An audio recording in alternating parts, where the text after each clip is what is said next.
All right, everyone. Welcome to our panel today, the final panel here at the STEM Book Fest. We were talking all about science and pop culture. My name is David Montgomery. I'm a local journalist and podcaster, and I'll be moderating this panel. The three people you are here to see and hear from, and not being me, James Michaelios, Meg Hofdahl, and Kelly Florence. And they'll talk a little bit more about themselves as we get going. But rather than read out elaborate pre-written introductions, I thought I'd start us off with sort of an icebreaker. We can sort of start at the end with James and move down. You can talk about one work of pop culture that you think does a particularly good or particularly bad job of handling science. Thank you, and thank you all for coming. I'm going to focus on the good, because I don't see any job. You know, it's no fun to be just going to, well, this is impossible, that could never happen, and what's the deal with the Hulk's pants anyway? Unstable molecule. Anyway, and in terms of like what is the most realistic, I wrote the book, The Physics of Superheroes. I have a new book out, The Physics of Superheroes Goes Hollywood. So let me focus on superhero movies. Most people think Batman is very realistic, but the number of times that he's been knocked unconscious in his 80-plus years of fighting crime and hasn't suffered permanent brain damage suggests he's had some sort of like Homer Simpson panting or something. Anyway, I would say, particularly in the movie version, the first Iron Man movie, 2008. There we see the only suspension of disbelief you have to really make is that he's made an arc reactor that puts out the power of 3 nuclear power plants and is the size of a hockey puck. But aside from that, pretty much a lot of things are right. We see him beta testing the suit when he gets back, when he's out of a cave. And which, you know, you see the scientist, the superhero's engineer, and the engineer is superhero. And one point I just want to highlight is that we see in a scene Tony Stark building the Iron Man suit, and he's doing some soldering, and he's using the same soldering iron that I have in my lab, and he's doing it right. I'm probably the only person who went to see Iron Man and got excited over the soldering. Well, first I want to, this is kind of a side note, my husband's a medical doctor, and anytime I have a medical show on, he rolls his eyes. But there's one medical show lately that I had on, and he was like, wow, they're actually talking like doctors, and that was The Pit, if anybody's seen that one. Anytime like I watch House or Grey's Anatomy or anything, he's like, oh my god, I can't. But The Pit is doctor approved. But we met because many years ago because we loved a show called The X-Files. Now, of course, it would be silly to say that everything in the X-Files is scientifically true and can happen, and we're going to get into, hopefully talk about it more, something called the Scully effect, which is actually a true academic research that was done by the Gina Davis Institute that has to do with women appearing in STEM roles on television. But I think the X-Files is my favorite representation of science. Is it the best? Do they do it the best? I don't know, but I sure love Dr. Scully. James, when you talked about Batman getting concussions, it reminded me of one of my other favorite TV shows, Buffy the Vampire Slayer. Buffy and all of her friends got a concussion at least once a week, and somehow they went back and fought the monsters. I don't know, so I don't think that's... Shake it off. Yeah, totally fine. But one thing that we wrote about in our book, The Science of Witchcraft, is, and I've seen a lot of details about this here on the property, is medicinal plants. And we interviewed an indigenous ethnobotanist and talking about, you know, witch potions and all of these spooky things. And it's based on science and it's real. And so I think that we dismiss it because it's women doing things with herbs, and really it's not. All right, I'll throw out a plug for one of my favorite movies, Master and Commander, The Far Side of the World, which is all about ships firing cannons at each other, but features a subplot about featuring surgery and a trip to the Galapagos Islands a generation before Darwin. It all happens very accurately. Very different from Iron Man in many ways, but similar in others. So let's go down in the other direction now. some people might think, we're watching these superhero movies or horror movies or reading horror books or whatever. Why can't we just turn our brain off and enjoy the fun?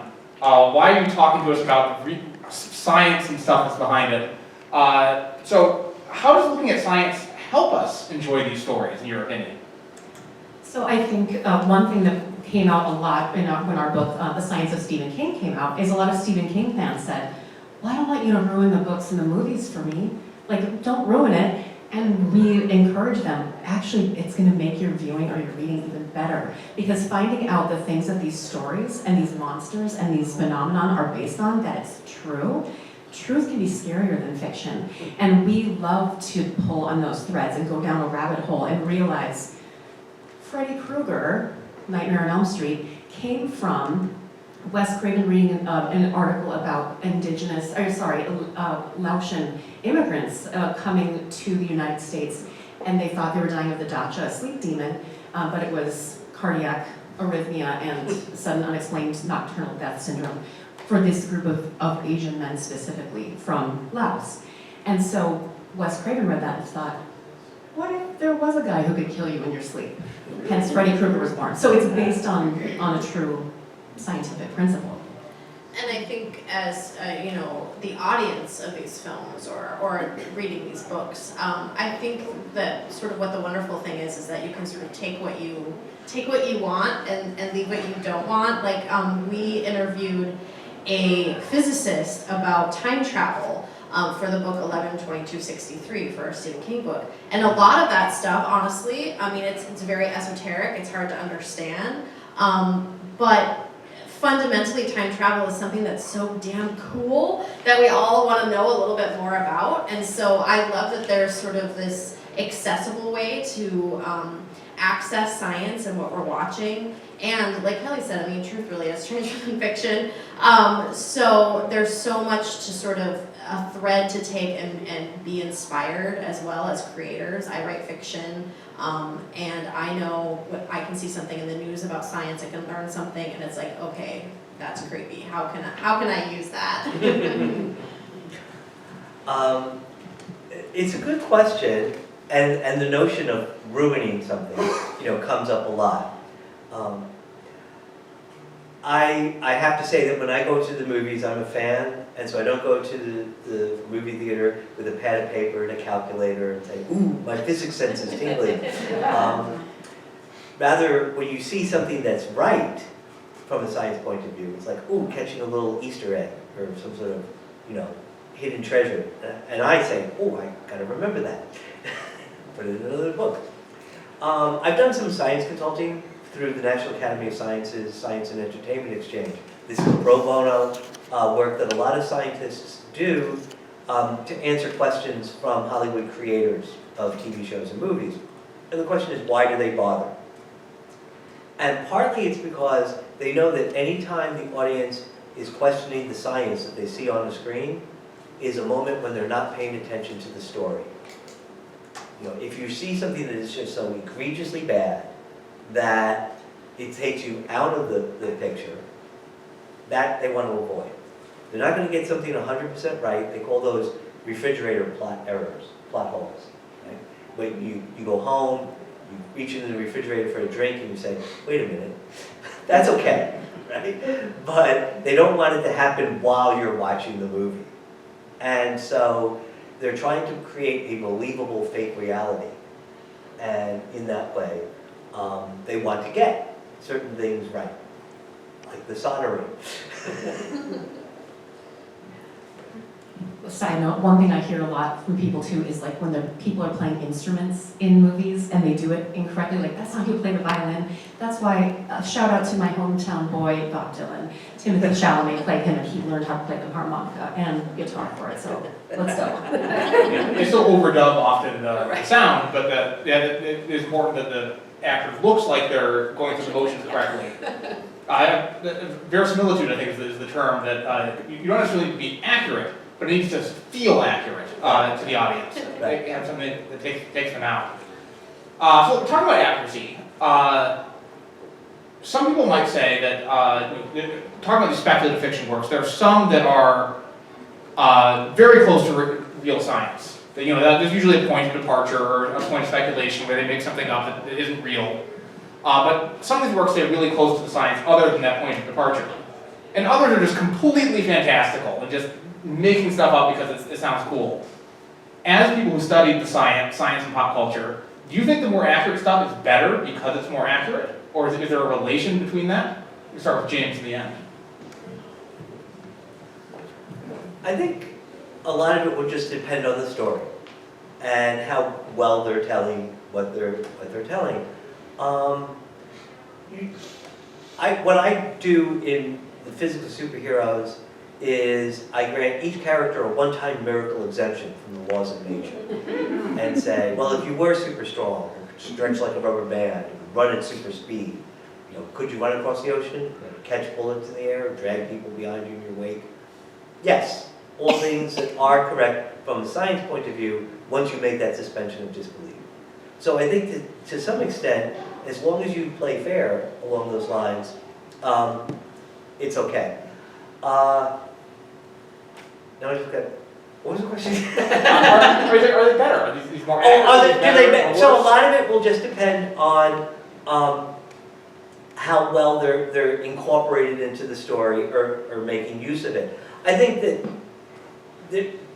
there were these issues of what used to be called like hard science fiction, where, again, as you say, one slight change. Oh, we have this unlimited energy source, but then everything else is, okay, we can't break the speed of light limit, or things like that. Sometimes those make, boring stories.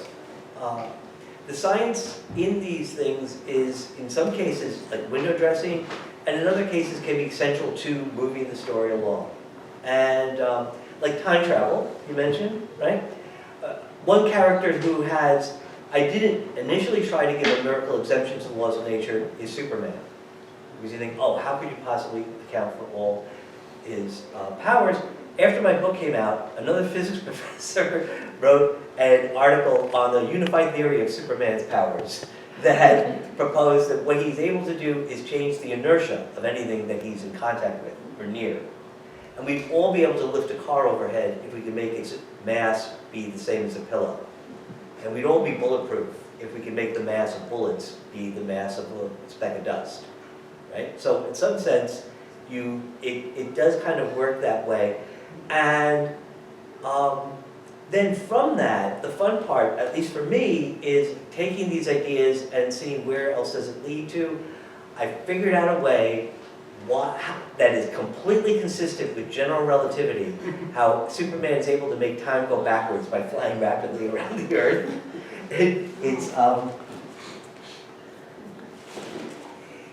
You can read all about it. Who says this isn't the Marvel Age of shameless plugs? And it involves things called Tipler cylinders and all, but these are solutions. I mean, talk about reality, stranger than fiction. There was a paper published in Physical Review, 1974, by Frank Tipler, a physics professor at the University of Maryland, College Park, where he figured out that, consistent with Einstein's theory, you could build a time machine. And he lays out exactly how to do it. And it's rather simple. You take the mass of 3 black holes and stretch it into an infinitely long cylinder. You have it rotate at near the speed of light. It induces massive dragging, what's called frame dragging, of space-time. And by traveling in certain spiral trajectories around it, you will actually wind up back before you left. And it is a legitimate solution to Einstein's equations. And if Superman is able to change the inertia of the mass, the curvature of space-time of things near him, then obviously that's what he's doing. And leave the details of the trajectory as an exercise to the reader. You didn't know there was going to be homework, but... The short answer I would say is no. I don't think that. I don't think that more accurate science makes more, a better movie. Not necessarily. Yeah. Something that I'm really interested in is psychology, psychiatry. We interviewed a psychiatrist from the Mayo Clinic about Norman Bates. And we talked about this idea of, it used to be called split personality, but now it was then coined dissociative identity disorder. And he was very blunt in his description of that. That's not a thing anymore. That's not a thing. Which I was like, but I've read all these books and seen all these movies with this being a thing. That being said, I think there's a responsibility, especially when it comes to psychology and things like that, as we know more and we are more informed in science. There's a responsibility to keep there an accuracy in whatever fiction you're writing when it comes to how that could affect people. And so I think that there's a responsibility there that ethically we need to make sure that we have good science when it comes to things like that. That being said, I'm all for monsters and demons and all the things that have no place in science. It sure is fun. Speaking of ethics, Agatha Christie, we wrote a book on the science of Agatha Christie in her books and movies, adaptations, and she was very accurate scientifically with her chemistry and with her poisons. I'm not saying you should go poison someone, but if you wanted to, read an Agatha Christie book, don't do it. But she knew, and she had worked with pharmacists, and she had worked in World War II, World War I, I'm forgetting now. Anyway, she knew what she was talking about, and she wrote it very accurately. It wasn't just like, hey, I'm gonna make up this thing about a poison. It was real, and so I think in that sense too, it's, okay, this thing could actually happen. Mentioning, I'll get back to you in a second here, mentioning the Agatha Christie and her use of poisons reminds me that, like, especially in the mystery genre, I think also in science fiction and superheroes, there's often a lot of rip from the headlines obsession with what's the latest technologies, the latest theories. These authors taking it, well, how can I make a mystery plot based around this? Or how can I turn this to 11 and make this into a superpower based on what's this new scientific paper that's out, this new technology? Can you talk a little bit about the ways in which, and some of these new technologies or theories turn out to have been wrong or incorrect, and you can go off in some weird directions there. But can you guys talk about some of the ways in which new seeming ideas at the time have influenced fiction, maybe acquired a life of their own through fiction? Absolutely. So something that we wrote about in The Science of Stephen King, Science of Agatha Christie, and our upcoming The Science of Alfred Hitchcock, shameless plug. Yeah. There you go, yeah, go for it. Is Yeah. that there real things that were happening in the world, real headlines inspired these stories. And so Stephen King reading about the government doing tests on children created the Institute. And, you know, Stranger Things is directly born out of that idea too. And so I think that all art reflects the time that it is created in and the things that we're thinking about and reflecting on and what's important to us. And so I think that it's so prevalent, more prevalent than people realize. We were walking around downstairs and we were so excited to see Mary Shelley represented at Frankenstein. We talk about her a lot. We wrote a book called The Science of Women in Horror, and obviously she's a huge part of that. And it got me thinking about ethics again, and how at that time the idea that somebody was going to take body parts and make a monster was both absurd, but also very much in this part of life where the industrialism was coming, and it felt like science was really moving forward fast. You know, for somebody like Mary Shelley, it felt like something that could be possible. And so obviously it's not possible. But when we look at transplants and different things like that, it's sort of crazy to see how we have kind of created our own Frankenstein's monsters. I mean, you could even say that about AI.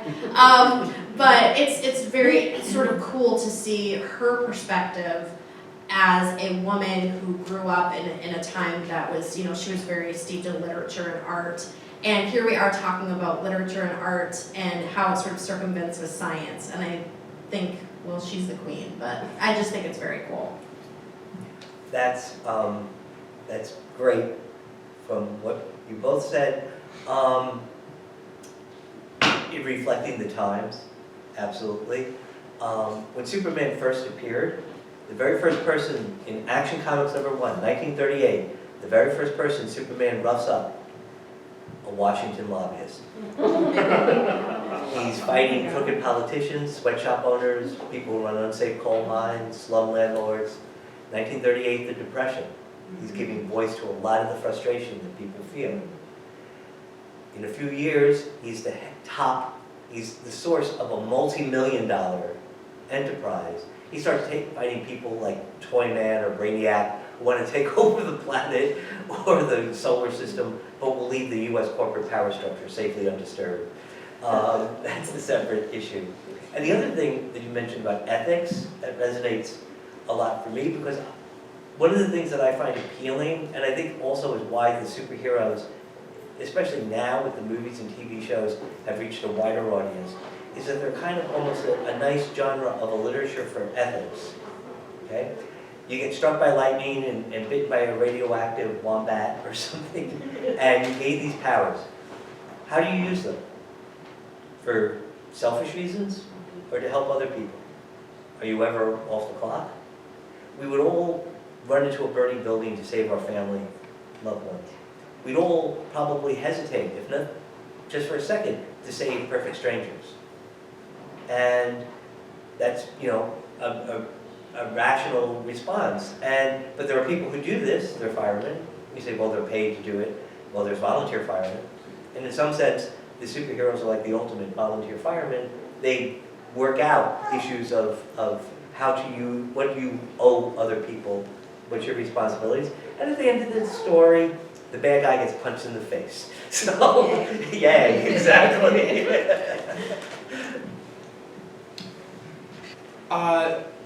So we'll talk a little bit more about some of these examples, but let's say people in our audience here are watching a movie, it's a horror film or a superhero film or a science fiction film.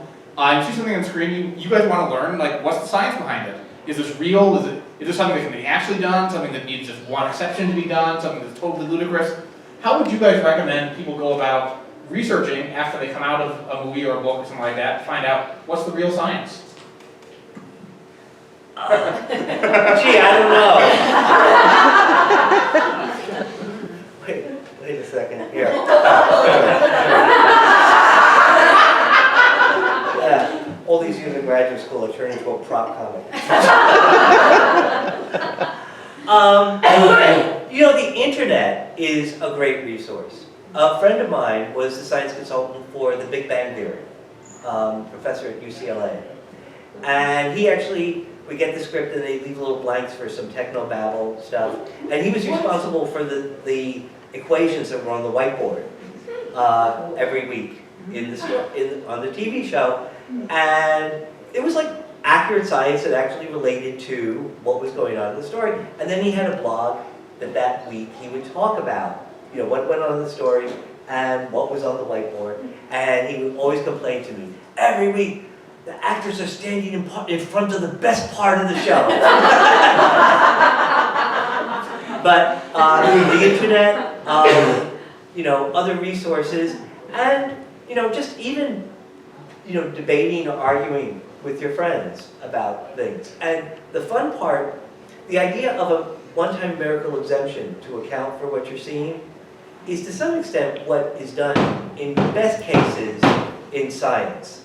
In that, as Enrico Fermi said, if your observation agrees with your expectation, you've made a measurement.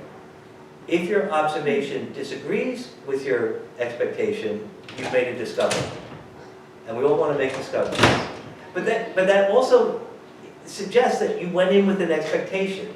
You had something you expected to see, and you saw something different. And those expectations are based on your assumptions. So you have to then figure out, what do I have to change in order to account for what I just observed in the lab? And so that will be the fun part. What would I have to change to be able to control the weather? And you get to the issue of, well, what drives the weather? And at the end of the day, it's temperature variations in the atmosphere, and that would be the power, to be able to control temperature variations in the atmosphere. So it doesn't sound like, oh, I have weather powers now. It's like Mr. Thermal Gradient. But it's kind of fun to try to see if you can work these things out that way. Yeah, I mean, we're very lucky to obviously have the internet at our fingertips. You're welcome. Yeah. And also, yes, I will say that Kelly and I have written 7 books about this, so that is a good place to start. Yeah. Too many to bring out Yeah, as a prop. But also, you know, I found out today that here at the Baca Museum, you can request books about natural history. They have the first edition of Frankenstein here, and you can Yeah. and you can request these books and go up to the library and really have that tactile experience. Kelly and I are big fans of dusty libraries. So, you know, don't be afraid to do that as well. And yeah, I mean, I think just getting out and going into a museum like this too, and experiencing history and science from sort of a social public aspect is good too. As Leonardo DiCaprio said in Titanic, as he described Kate Winslet, I always thought you were more of an indoor girl, and yes, we're more of an indoor girl. We like to read, we like to write, we like to do that research, and so we always obviously start with the internet, but in our books we've done a lot of interviews, so interviewing experts, interviewing a variety of people and viewpoints, like you were saying, James, with the debating and talking, and so sometimes we go down a rabbit hole and we're like, these people hunt ghosts. Like, what does that mean? And maybe we don't want to go down that rabbit hole, but then we discover things that are scientifically based that they're doing. And so I think it is opening your mind to observations versus inferences, and not just assuming, well, this thing could never happen, or I'm not going to talk to that person because I don't believe in that or bias, but instead be curious. Yeah. Outdoors is where the car is. That's my Yeah, there you go. That's how we get to Of course, the danger of doing your own research is sometimes you can discover incorrect things too. So let's talk about the incorrect things for a second. You guys maybe each give an example from your research of an incorrect scientific fact that got featured in a movie or a book, and then now people take it as gospel because they saw it in this fictional movie. There's something that maybe, if anyone wants to volunteer to go first. Or just more broadly, some bad science from films that particularly you find particularly interesting or annoying. I guess I'm thinking of like kind of to go back to what I was saying about psychology. I think a lot of horror movies have bad psychology in them and are sort of like, well, this person's depressed, so now they're gonna become a slasher or something like that. Mhm. Where it's like, you know, there are some like bridges we're crossing that are not so great, and now in 2025 we have sort of a better idea of how mental health works, and so that's kind of what comes to my mind. I mean, I don't even know of a specific movie that I'm thinking of, but there's some bad science that exists in horror, I will admit it. As much as I love it. I'm glad you went, because then it gave me a chance to think of something. Okay, good. You're welcome. You had mentioned earlier, and I agree with you, that like getting the science really right doesn't necessarily mean anything, but getting the science very wrong can, again, by taking you out of the movie, Prometheus was, you know, the way that these biologists were behaving in an exoplanet situation. Okay, Avengers, Infinity War. Thanos wants to achieve balance in the universe with the snap of the Infinity Gauntlet and wipe out half the population. And that we'll get back to more of a golden age. Right now, the population of the Earth is about roughly 8 billion people. The last time it was 4 billion people was all the way back in 1974. And we remember what a golden age that was. It's such an incredibly stupid plan that, and moreover, there's all these animal species that if you wiped out half of them, they would either go extinct or run wild because now their predators are gone, and they would destroy other fauna and flora. So it made as you could like double the amount of food, but anyway, That would be what I would say.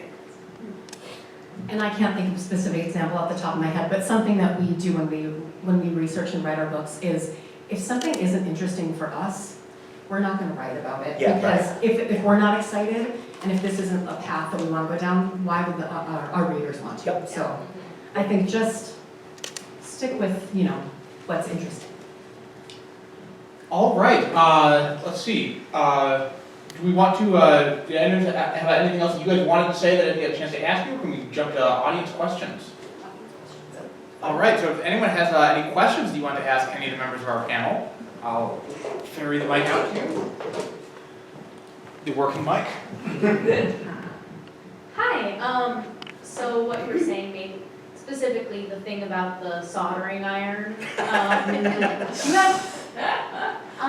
have any like super niche things that you always notice whether or not they're right? Like, there's someone I have seen on the internet who every time, who will rank all of like the corsetry, like if it's accurate or not, or like there's someone who does sword fights, or like I noticed in like the Owl House, like there was a sewing machine, and I was like, that's how a sewing machine is used, heck yes.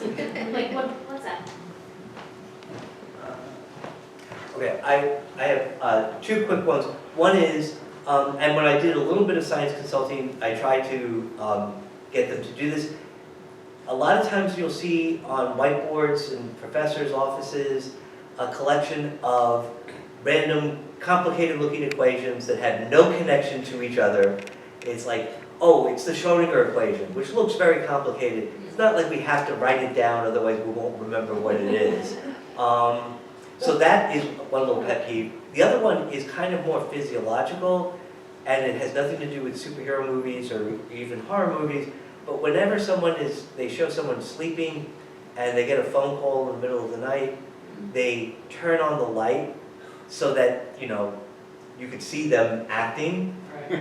And because it's a movie set, their eyes are not massively dilated, so they don't have to shield their eyes from the bright light that's shining. And that bugs the heck out of me. Now I'm gonna see that every time. No, that's Thanks, science. Yeah, if I can spoil one thing for you. I have a background in literature, so I think for me, it's words, and when words are used before people use them, that always kind of bothers me. Oh. Yeah, like, Yeah, right. that usually, that is my thing, probably. Two things. I'm a teacher, a professor at a college, and in every movie there's a college class, everyone's getting up and leaving, and they're like, hey, this thing is due. That doesn't happen. Like, Oh, I know. Read chapters 2 and 3. that doesn't happen. And the other thing that bothers me, again, when people are sleeping, especially in hospital beds, and their head is like propped up like this so we can see them, it's like, no one would lay comfortably like that. That's not accurate. Other questions?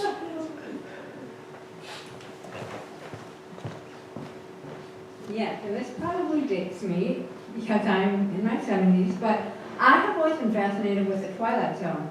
And I think of one particular, I don't know if most of you have watched the Twilight Zone, but this plane is flying and all of a sudden it loses altitude and they don't have any connection with anyone on Earth. And all of a sudden then they regain, and then they're flying from London to New York. They look down and they see dinosaurs. Remember that one? Yeah. Yeah, and so then they get a little more altitude and they're looking down, they see the city of New York, and it's the, I think, 1939 World's Fair. So, I'm just wondering, this was in the ages when we're starting to think about NASA, flying, going to the moon, and also there's history in this, and the way that it ends, and you were talking about this, how you could make some assumptions of things that happen, because it leaves you in the Twilight Zone. And I think the Twilight Zone was, I mean, I watched a lot of that, my daughter knows this. I watched a lot of these, and it just amazes me how Rod Serling, he used science, as you are saying, and he also used popular science. So this started many years ago, and, you know, it's just advanced over the years, but there's a lot of history to this, I Yep. see it. One interesting, there's a lot of these old paranormal movie like the Twilight Zone is that things like the Bermuda Triangle or stuff like that. Right. You don't hear about the Bermuda Triangle since GPS satellites got invented. That's a good point, There's a yeah. lot of stuff like that that like were relics of a past day when we weren't as good at measuring and observing things. And it's also like the popular meme that we all thought growing up that quicksand was be much more of a problem than it really is. Yeah, exactly, yes. In Fantasy Island, in every show I ever watched, it's like, they're stuck in quicksand. Oh, yeah, you want to talk about the Twilight Zone? I just was gonna say that, I named my Roomba, you know my Roomba that cleans. I named it Serling because I feel like Rod Serling would love, he would just, I think about this like once a week. Like, what would he think about the science we have now? Yeah. And like what sort of, I feel like Jordan Peele did a good job when he did a Twilight Zone remake and was sort of looking at things from the perspective of now, but I feel like Rod Serling, I would love to get his perspective on everything that's happening in the world right now. But yeah, he was a master. The one thing you mentioned about these shows being products of their time, like superhero comic books like from the 30s and 40s, a lot of times you got their powers from this, you know, ancient artifact that they found, you know, in the Far East, or the world was a much bigger place. There were a lot of unexplored areas. Yeah, right, the Bermuda Triangle type things, South America, the jungles of South America. And so you could believe that there would be some sort of mystical artifacts. By the time you get to the 50s and 60s, it's radioactivity. Okay? And it's kind of obvious as where that came from. And then, in the 2000s, a lot of it came to be genetic engineering and mutations, and now it's a little bit more nanotechnology. And so, in a lot of cases, it's kind of like also the monster stories of being able to, like, by naming or facing the thing that you're afraid of, you kind of control it a little bit in some ways. Other question? I think it was, yeah. I can just get out there. Being recorded. Okay. So I personally love bad science fiction movies. Like I just watched The Core like last night. What are your guys' top favorite bad science movies?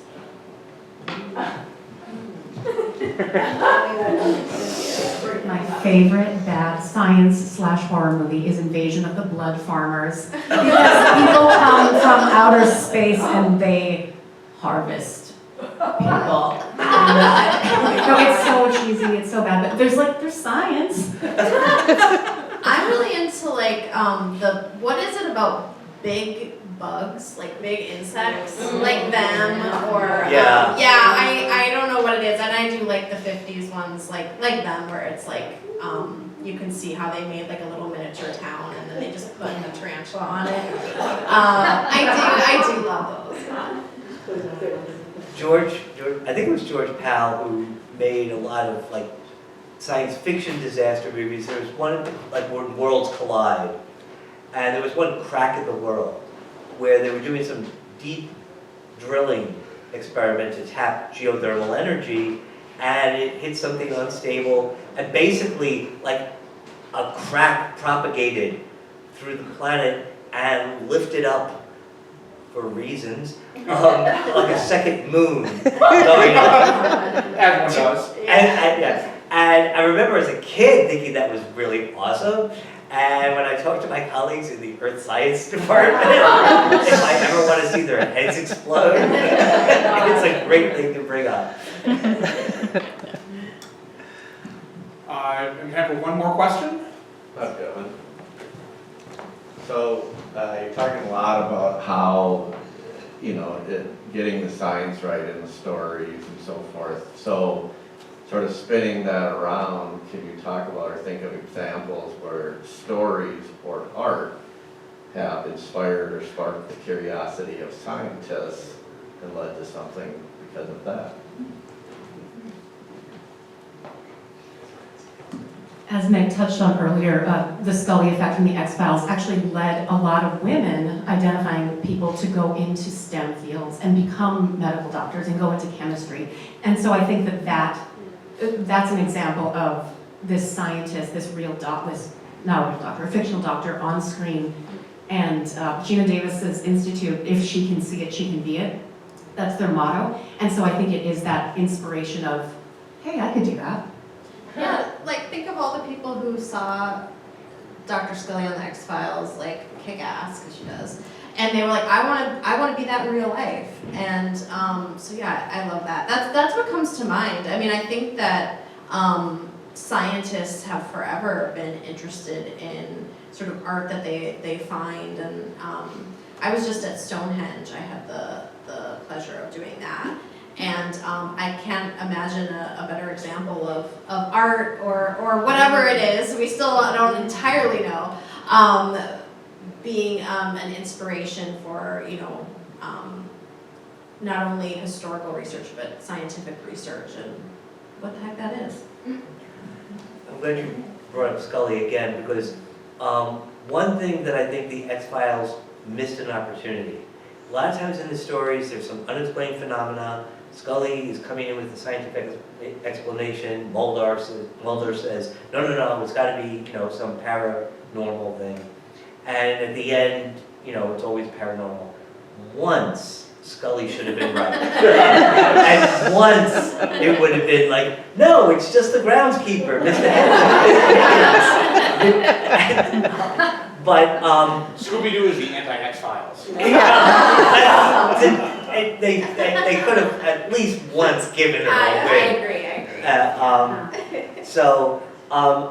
Not so much that they have inspired the scientists working on it, but one thing that I never thought I'd see in my lifetime are, like when Iron Man shoots his repulsor rays or jet boots, you don't see him push a button or give a voice command. He thinks it and it happens.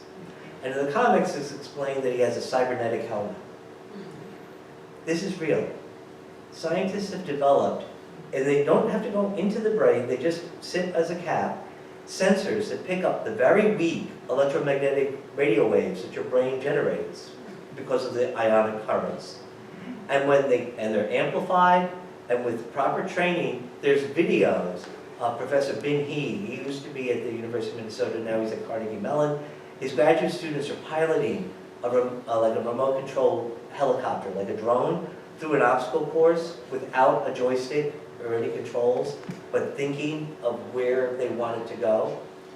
And so, and now they're not trying to make an Iron Man suit, they're trying to treat paralysis. No, they're trying to treat paralysis, develop better prosthetic devices.